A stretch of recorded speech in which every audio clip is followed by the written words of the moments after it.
What's up, everyone? Coming from the Far East, today's displayed number is pure distraction. If that figure holds your gaze, you're blind. You're reviewing the schedule while the train derails. The genuine headline isn't the number flashing before your eyes. What truly matters carries far more weight than any figure hovering around the $80 mark. That's merely surface noise, a distraction from the earthquake happening beneath our feet. The actual story centers on one individual, one statement, and that statement originates from Elon Musk. During our fixation on price movements, while trading algorithms battled over fractions, one of Earth's wealthiest individuals, Tesla's chief executive, the leader of our planet's dominant solar power corporation, stepped onto X, the platform previously known as Twitter, and delivered 4 words that fundamentally altered this market's direction permanently. His response to coverage regarding the shortage situation read simply, "This is not good. Silver is needed in many industrial processes." To someone unfamiliar with context, these appear casual, like mere commentary. But understanding the source transforms everything. We're not hearing from some portfolio manager concerned about quarterly returns. We're not listening to financial television personalities chasing viewer engagement. This voice belongs to someone whose entire industrial empire, spanning electric vehicles at Tesla, solar installations at SolarCity, and electronics aboard SpaceX rockets, operates entirely dependent on this metal. Consider the fundamental physics. Silver stands as the periodic table's champion conductor. No substitution exists. This isn't negotiable for advanced technology sectors. High-efficiency solar panels require silver paste without exception. EV battery management demands silver contacts universally. Physics refuses compromise. Therefore, when Musk declares this problematic, his concern transcends pricing. Cost doesn't matter whether the metal reaches $79 or $100. His wealth provides unlimited purchasing capacity. His genuine worry centers on availability itself. His statement translates directly, "Procurement worries me. Supply chain vulnerability concerns me. The paper trading system deceives while physical inventories vanish." This marks the narrative's transformation point. Throughout the previous 5 years, we've engaged in financial combat. Silver enthusiasts versus banking institutions, retail participants versus short sellers. A contest of paper leverage, forced liquidations, and coordinated buying pressure. We desired upward price movement. They pushed for declines. Pure gambling. Yet starting this morning, financial warfare concludes, industrial warfare commences. When the world's largest industrial silver consumer publicly recognizes shortage conditions, we shift from speculation into survival mode.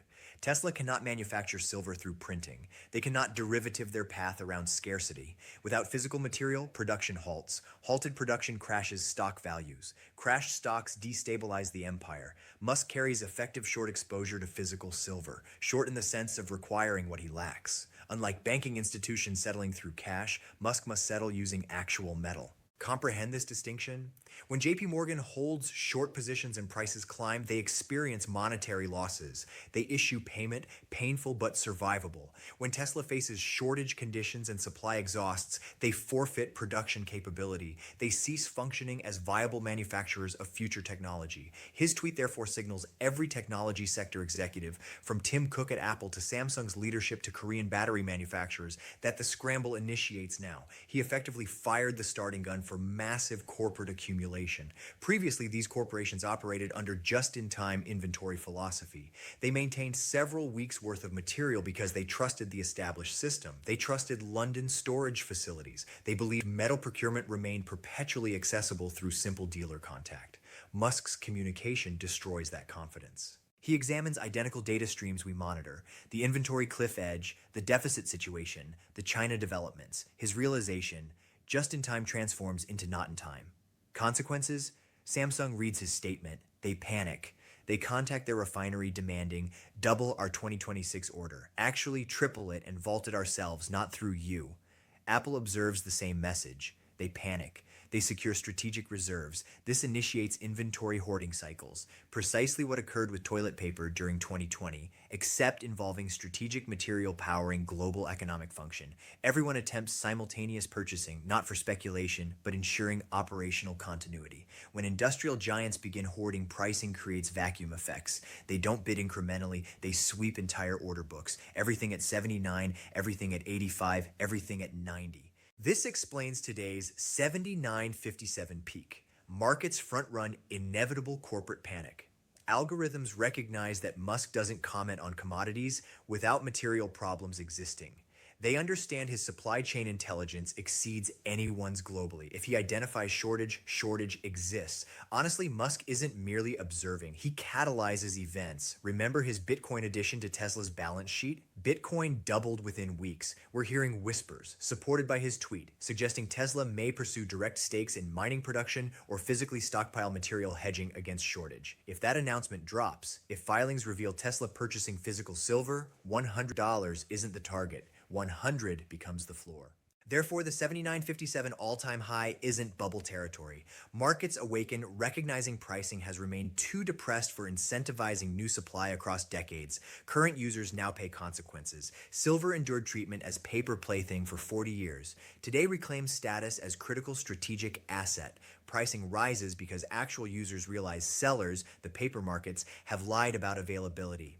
But here's the frightening element. Musk's alarm isn't just about general supply shortfalls. He isn't simply analyzing mining charts and calculating. He's focused on one specific calendar date, arriving in fewer than 4 days. He knows something mainstream coverage ignores. He knows that January 1st, 2026 activates history's single largest silver market disruption. He knows the world's largest refined silver producer prepares to lock gates. Musk's tweet responded to this specific news. He understands the China export licensing system isn't mere bureaucratic restructuring.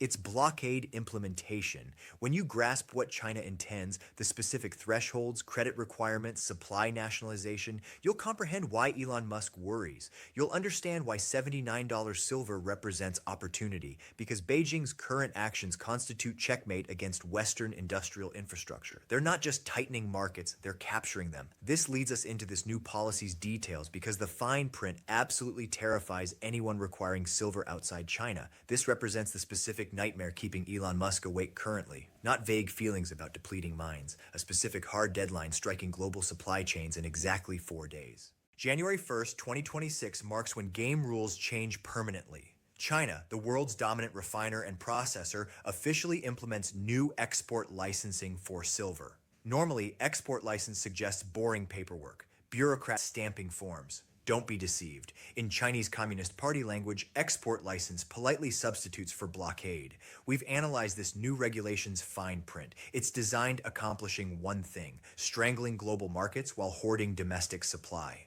Requirements activating next week. Qualifying for silver export licenses out of China demands companies prove two things. First, annual production capacity minimally reaching 80 tons. Second, establish credit lines approximately 30 million US dollars. Why do these specific numbers matter? They're guillotines, designed severing small and mid-sized export market heads. Hundreds of smaller refineries, trading houses, independent brokers who previously supplied Western markets with silver become instantly disqualified. Too small, insufficient volume, inadequate credit lines. Overnight, they're banned from selling material to Apple, to Tesla, to Samsung.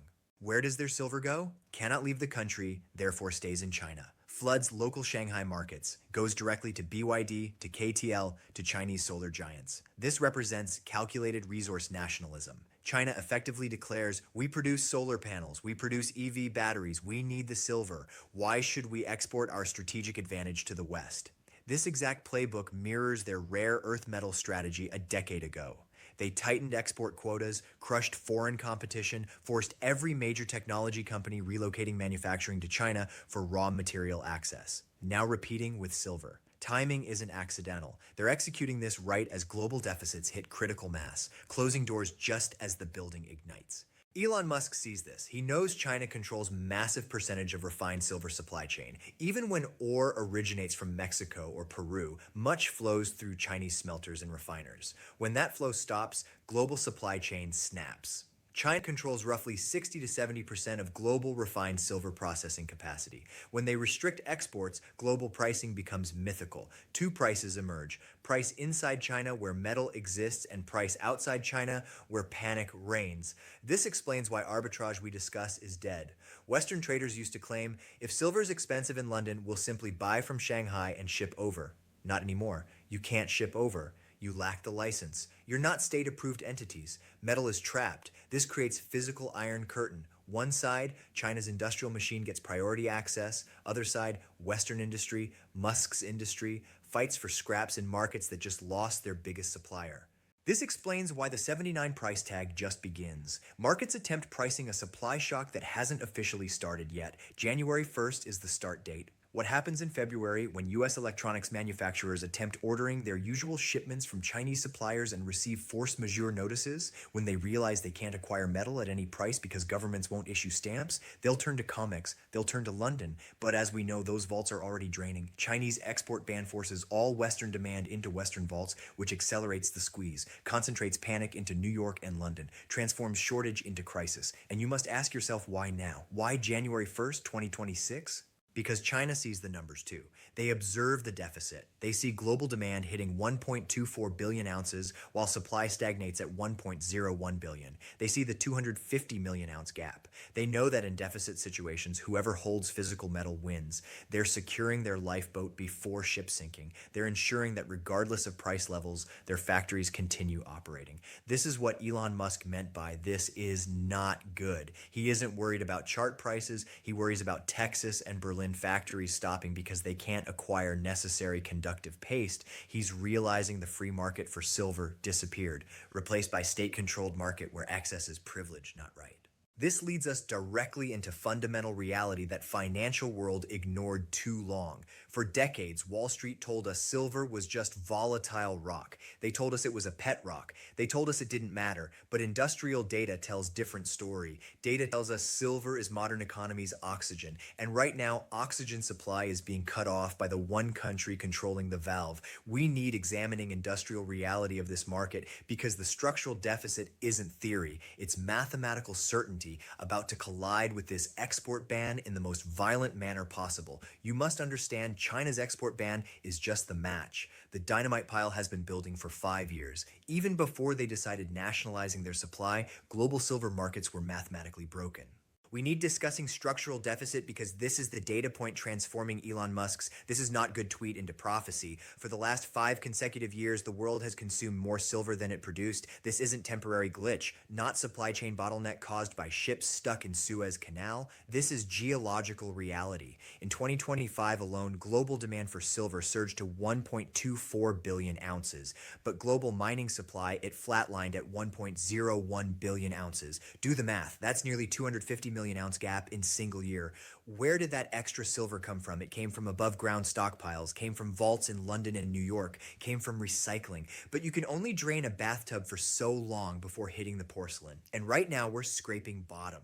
Now, usually when a commodity gets too expensive, markets find substitutes. If copper gets too expensive, builders switch to aluminum piping. If platinum gets too pricey, car makers switch to palladium for catalytic converters. Wall Street assumes the same thing will happen with silver. They think if silver hits 100, Tesla will just use copper. They're wrong. And this is where physics enters. Silver is not just shiny metal. It's the single most electrically conductive element in the known universe. Conducts electricity better than copper, conducts better than gold, possesses highest thermal conductivity and highest optical reflectivity of any metal. In the world of high-efficiency electronics, in the world of EV batteries, 5G towers, and advanced solar panels, you cannot compromise on conductivity. If Elon Musk switches contacts in Tesla battery from silver to copper, efficiency drops, range decreases, heat increases, car becomes worse. If solar panel manufacturer switches from silver paste to copper paste, panel generates less power. In the race for energy dominance, good enough isn't an option. You need the best, and the best is silver. This explains why industrial demand now constitutes 50 to 60% of entire silver market. Think about that shift. 50 years ago, silver was for photography and silverware. It was precious metal. Today, it's strategic mineral. It's the DNA of green energy revolution. You cannot have Green New Deal. You cannot have net zero. You cannot have AI revolution without consuming billions of ounces of silver. This brings us back to Musk. He isn't just buying silver for jewelry. He's buying because his entire business model depends on it. Tesla and SolarCity are massive silver consumers. Every time they sell Model Y, they're selling silver.